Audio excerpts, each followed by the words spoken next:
तो इस वीडियो में मैं आपको चरण दर चरण दिखाऊंगा कि केवल 10 मिनट में एक पेशेवर शॉपिफाई स्टोर को पूरी तरह से कैसे डिज़ाइन किया जाए। इस वीडियो को देखने के अंत तक आपके पास न केवल अपने स्टोर को डिज़ाइन करने का एक सटीक खाका होगा, बल्कि आप यह भी जानेंगे कि आप जो भी डिज़ाइन चाहते हैं उसे बनाने के लिए शॉपिफाई पेज बिल्डर का उपयोग कैसे करें। यह एक चरण दर चरण मार्गदर्शिका है, इसलिए बेझिझक इसका अनुसरण करें और इस ट्यूटोरियल का उपयोग करके अपना स्वयं का स्टोर बनाएं। तो चलिए बिना समय बर्बाद किए तुरंत शुरू करते हैं। इसलिए आरंभ करने के लिए हमें सबसे पहले अपना शॉपिफाई खाता बनाना होगा और अपने 3 महीने के परीक्षण का दावा करना होगा। तो इस विस्तारित शॉपिफाई परीक्षण का दावा करने के लिए बस नीचे स्क्रॉल करें और वीडियो विवरण में पहले लिंक पर क्लिक करें। इस सटीक लिंक का उपयोग करना सुनिश्चित करें क्योंकि यह आपको अतिरिक्त 3 महीनों के लिए अपना परीक्षण बढ़ाने की अनुमति देगा। एक बार यहां बस अपना ईमेल टाइप करें और निःशुल्क परीक्षण प्रारंभ करें पर क्लिक करें। फिर हमें बस अपने व्यवसाय के बारे में कुछ सवालों के जवाब देने होंगे और खाता सेटअप पूरा करना होगा। खाता सेटअप पूरा करने के बाद हमारा नया शॉपिफाई स्टोर बनाया जाएगा। एक बार यह पूरा हो जाने पर हम शॉपिफाई डैशबोर्ड में हैं। पहली चीज जो हम करना चाहते हैं वह शॉपिफाई के लिए अपने 3 महीने के परीक्षण का दावा करना है। तो नीचे दाईं ओर सेलेक्ट प्लान पर क्लिक करें, फिर मूल योजना चुनें। यहाँ हम बस अपना भुगतान विवरण भरते हैं और सदस्यता पर क्लिक करते हैं और अंत में हमें अपना व्यावसायिक पता दर्ज करना होगा और पुष्टि पर क्लिक करना होगा। और इसके साथ हमने शॉपिफाई के लिए अपना 3 महीने का परीक्षण सक्रिय कर दिया है। आइए अब अपना स्टोर डिजाइन करना शुरू करें। सबसे पहले ऑनलाइन स्टोर पर क्लिक करें। जैसा कि हम यहाँ देख सकते हैं, वहाँ पहले से ही एक डिफ़ॉल्ट शॉपिफाई थीम स्थापित है और इसे डॉन थीम कहा जाता है।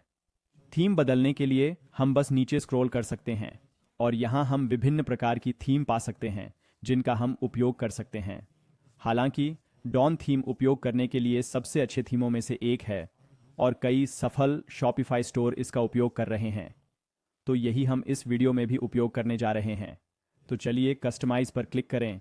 यह हमें शॉपिफाई संपादक में ले जाएगा जहां वर्तमान में हम होम पेज पर हैं। यहां हम पृष्ठ के शीर्ष पर एक अच्छी छवि जोड़ने जा रहे हैं। ऐसा करने के लिए हम बस उस पर क्लिक करके अनुभाग का चयन करते हैं और इस स्टोर के लिए मैंने पहले ही एक छवि तैयार कर ली है, तो मैं बस इसे खींचकर इस फील्ड में छोड़ दूंगा। थोड़ा अंधेरा है, इसलिए इसे उज्ज्वल करने के लिए हम छवि ओवरले अपारदर्शिता को 0 में बदल देंगे। इसके बाद हम टेक्स्ट को बाईं ओर ले जा रहे हैं, इसलिए मैं डेस्कटॉप सामग्री की स्थिति को नीचे बाईं ओर बदल दूंगा। हम डेस्कटॉप सामग्री संरेखण को बाईं ओर बदलकर बटन को बाईं ओर भी ले जाएंगे। अब टेक्स्ट बदलते हैं, इसलिए हम बस टेक्स्ट पर क्लिक करते हैं और टैगलाइन अपडेट करते हैं। फिर मैं टेक्स्ट का आकार छोटा कर दूंगा। बटन टेक्स्ट को बदलने के लिए हम बस बटन पर क्लिक करते हैं और टेक्स्ट को संपादित करते हैं। यह भी महत्वपूर्ण है कि हमारे द्वारा जोड़े गए सभी बटन वास्तव में कहीं न कहीं लिंक हों, इसलिए हम सभी उत्पादों के लिए बटन लिंक सेट करेंगे। आइए आउटलाइन बटन शैली का उपयोग भी अनचेक करें। अब आप देख सकते हैं कि बटन पूरी तरह से स्टाइल हो गया है। एक त्वरित टिप के रूप में यह देखने के लिए कि आपका स्टोर मोबाइल डिवाइस पर कैसा दिखता है, आप हमेशा यहाँ दाईं ओर मोबाइल दृश्य पर स्विच कर सकते हैं। लेकिन अभी के लिए आइए डेस्कटॉप दृश्य पर आगे बढ़ें। अब हम इस वीडियो में अगले विषय पर आगे बढ़ने के लिए तैयार हैं, जहां हम देखेंगे कि अपने उत्पादों को अपने शॉपिफाई स्टोर में कैसे जोड़ें। ऐसा करने के लिए हमें डैशबोर्ड पर वापस जाना होगा। तो आइए पहले अपना काम बचाना सुनिश्चित करें। इसके बाद ऊपर बाईं ओर स्थित निकास बटन पर जाएं, दायां क्लिक करें और फिर एक नए टैब में खोलें पर क्लिक करें। यहां डैशबोर्ड में उत्पादों पर जाएं और फिर उत्पाद जोड़ें। हमारे उदाहरण के लिए हम एक हुडी जोड़ने जा रहे हैं, इसीलिए हम इस उत्पाद का नाम और विवरण टाइप करके शुरुआत करेंगे। इसके बाद आइए उत्पाद की कुछ उच्च गुणवत्ता वाली तस्वीरें जोड़ें। हमें इसके लिए एक मूल्य भी निर्धारित करना होगा जो हम यहाँ कर सकते हैं, और नीचे हम इन्वेंट्री, शिपिंग और विभिन्न उत्पाद प्रकारों के संबंध में अधिक जानकारी जोड़ सकते हैं। एक बार जब हम अपने उत्पाद के बारे में सारी जानकारी दर्ज कर लेते हैं तो हम आगे बढ़ सकते हैं और सेव पर क्लिक कर सकते हैं। और अब जब हम यहाँ वापस जाते हैं तो हम देख सकते हैं कि हमारा पहला उत्पाद इस स्टोर में जोड़ा गया है। अधिक उत्पाद जोड़ने के लिए हम बस फिर से उत्पाद जोड़ें पर क्लिक करके प्रक्रिया को दोहराते हैं। अब हमने अपने स्टोर में कुछ और उत्पाद जोड़े हैं और आगे हम कुछ संग्रह बनाना चाहते हैं। उत्पादों को एक साथ समूहित करने और उन्हें व्यवस्थित करने के लिए एक संग्रह का उपयोग किया जाता है। तो आइए कलेक्शन पर क्लिक करें।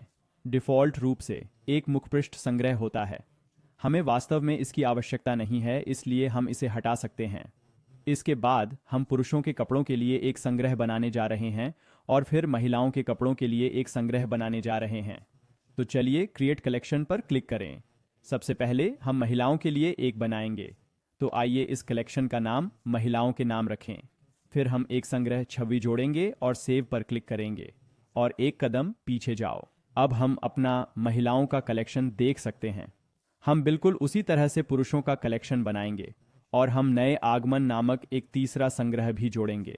अब इन संग्रहों में उत्पादों को जोड़ने का समय आ गया है। तो आइए अपने उत्पादों पर वापस जाएं। हम पुरुषों के लिए सभी उत्पादों का चयन करते हैं। फिर सबसे नीचे हम 3 बिंदुओं पर क्लिक करते हैं और संग्रह में जोड़ें चुनते हैं।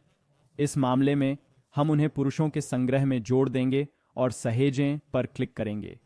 हम महिलाओं के संग्रह के लिए समान चरणों का पालन करते हैं और फिर नए आगमन संग्रह में कुछ उत्पाद भी जोड़ें। अब हमारे पास काम करने के लिए कुछ संग्रह हैं। तो चलिए शॉपिफाई संपादक पर वापस आते हैं। मुखपृष्ठ पर वापस हम अपना नया आगमन संग्रह प्रदर्शित करना चाहते हैं, इसलिए हम फीचर उत्पाद अनुभाग पर क्लिक करते हैं और परिवर्तन संग्रह चुनते हैं। आइए हमारे नए आगमन संग्रह का चयन करें। तो चलिए शीर्षक का नाम भी बदल देते हैं और हम अपना नया स्टॉक जांचने जैसा विवरण भी जोड़ सकते हैं। इसके बाद हम अपने पुरुषों और महिलाओं के संग्रह प्रदर्शित करना चाहते हैं। तो आइए सिंहावलोकन पर वापस जाएं। फीचर संग्रह के नीचे हम संग्रह सूची नामक तत्व जोड़ते हैं। वर्तमान में 3 संग्रह प्रदर्शित हैं, लेकिन हमें केवल 2 की आवश्यकता है। इसलिए हम डेस्कटॉप पर कॉलम की संख्या घटाकर 2 कर सकते हैं और हम उस पर क्लिक करके तीसरे ब्लॉक को हटाते हैं और फिर नीचे बाईं ओर ब्लॉक को हटाते हैं। अब हमारे पास 2 संग्रह प्रदर्शित हैं, इसलिए मैं पहले वाले को चुनने जा रही हूं और हमारे महिलाओं के संग्रह को जोड़ूंगी और फिर दूसरे के लिए मैं पुरुषों का संग्रह जोड़ने जा रहा हूं। आइए शीर्षक का भी नाम बदलें और अब जब लोग इन संग्रहों पर क्लिक करेंगे तो वे सीधे संग्रह पृष्ठ पर जाएंगे। अब हम हेडर और फूटर क्षेत्र पर काम करने जा रहे हैं। हम हेडर से शुरुआत करेंगे। तो चलिए इसे सेलेक्ट करते हैं। सबसे पहले हम एक लोगो अपलोड करेंगे। तो आइए तब तक नीचे स्क्रॉल करें जब तक हमें थीम सेटिंग नहीं मिल जाती। थीम सेटिंग्स पर क्लिक करें और यह विस्तृत हो जाएगी। हम तब तक स्क्रॉल करते रहते हैं जब तक हमें लोगो नहीं मिल जाता और यहाँ हम अपने लोगो को खींचकर बॉक्स में छोड़ते हैं। अब हम हेडर के बाईं ओर लोगो देख सकते हैं, लेकिन मैं वास्तव में इसे बीच में रखना पसंद करता हूँ। तो चलिए वापस ऊपर स्क्रॉल करें और इसे यहाँ समायोजित करें। इसके बाद हम मेनू आइटम बदलने जा रहे हैं। इसके लिए हम शॉपिफाई डैशबोर्ड पर वापस जाते हैं, जो अभी भी दूसरे टैब में खुला होना चाहिए। हम ऑनलाइन स्टोर और फिर नेविगेशन पर क्लिक करते हैं। यहाँ हम मेन मेन्यू पर क्लिक करते हैं। आइए सबसे पहले होम और कैटलॉग हटाएं और फिर आइए सबसे पहले अपने महिलाओं के संग्रह को मेनू में जोड़ें और हम पुरुषों के संग्रह के लिए भी यही काम करते हैं। तो चलिए संपर्क को दाईं ओर ले जाएं और सेव मेनू पर क्लिक करें। अब संपादक के पास वापस चलते हैं, पेज सहेजें और अब जब हम पृष्ठ को पुनः लोड करते हैं तो हम देख सकते हैं कि नया मेनू प्रकट होता है।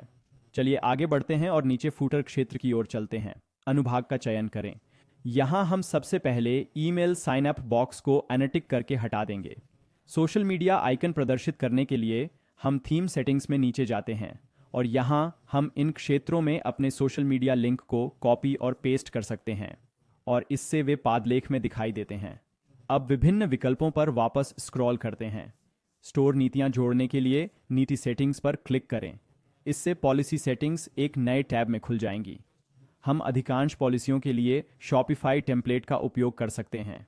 बस टेम्पलेट बनाएं पर क्लिक करें और इन टेम्पलेट को पढ़ना सुनिश्चित करें और टेक्स्ट को अपनी आवश्यकताओं के अनुसार अनुकूलित करें। शिपिंग नीति और संपर्क जानकारी के लिए कोई टेम्पलेट नहीं है, इसलिए इन्हें भरना भी न भूलें। एक बार जब सब कुछ भर जाए तो सेटिंग्स बंद कर दें। फिर हम ऑनलाइन स्टोर नेविगेशन पर जाते हैं और यहाँ हम फूटर मेनू पर क्लिक करते हैं। आइए पहले खोज फंक्शन हटाएं और फिर अपनी सभी स्टोर नीतियाँ जोड़ें। जब यह हो जाए तो सेव मेनू पर क्लिक करें और इस टैब को बंद कर दें। संपादक में वापस आइए सिंहावलोकन पर वापस जाए। यहाँ अब हम अपने फूटर में मेनू जोड़ सकते हैं और शीर्षक हटा दें। अब थीम सेटिंग पर चलते हैं। यहाँ हम अपना फेविकॉन जोड़ना चाहते हैं। यह एक छोटा साइट आइकन है जिसे लोग अपने ब्राउज़र के शीर्ष पर देखेंगे। ऐसा करने के लिए हम इस गियर आइकन पर क्लिक करेंगे और लोगों के नीचे हम अपने लोगों के वर्गाकार संस्करण को फेविकॉन छवि के रूप में जोड़ेंगे और सेव पर क्लिक करेंगे। अब यदि हम 3 बिंदुओं पर क्लिक करते हैं और दृश्य का चयन करते हैं तो हम फेविकॉन देख पाएंगे। अब अपना स्टोर लॉन्च करने से पहले हमें कुछ बहुत ही महत्वपूर्ण सेटिंग्स पर गौर करना होगा। तो चलिए डैशबोर्ड पर वापस जाएं और सेटिंग्स पर क्लिक करें। स्टोर विवरण के अंतर्गत इस पेन आइकन पर क्लिक करें और अपना आधिकारिक स्टोर नाम जोड़ें और सेव पर क्लिक करें। फिर नीचे स्क्रॉल करें और सुनिश्चित करें कि बिलिंग जानकारी और मुद्रा सेटिंग्स सहित सभी विवरण सही हैं। इसके बाद हमें अपने भुगतान प्रदाता स्थापित करने होंगे। तो आइए पेमेंट्स पर क्लिक करें। यहाँ सक्रिय शॉपिफाई भुगतान पर क्लिक करें और इसे सेट करने के लिए सभी आवश्यक विवरण भरें। अब चलिए शिपिंग और डिलीवरी की ओर बढ़ते हैं। ये वह जगह है जहां हम उन दरों को संपादित कर सकते हैं जो ग्राहकों को शिपिंग के लिए चुकानी होंगी। हम घरेलू और अंतर्राष्ट्रीय शिपिंग के लिए सामान्य दरें निर्धारित कर सकते हैं, विभिन्न उत्पादों के लिए विशिष्ट प्रोफाइल बना सकते हैं और यहाँ तक कि वजन या मात्रा के आधार पर दरें भी निर्धारित कर सकते हैं। अंत में चलिए डोमेन पर भी एक नज़र डालते हैं। वर्तमान में हमारे स्टोर में अभी भी डिफ़ॉल्ट शॉपिफाई डोमेन है और हम इसे अपने ब्रांडेड डोमेन में बदलना चाहते हैं। यदि आपके पास पहले से ही एक डोमेन है तो आप इसे आसानी से यहाँ कनेक्ट कर सकते हैं, या यदि आपको एक नए डोमेन की आवश्यकता है तो आप नया डोमेन खरीदें पर क्लिक करके एक खरीद सकते हैं। इसके साथ हमने सबसे महत्वपूर्ण सेटिंग्स को कवर किया है। आइए आगे बढ़ें और सेटिंग्स बंद करें। अब हम लगभग वहाँ पहुँच चुके हैं। अंतिम चरण पासवर्ड सुरक्षा को हटाना है।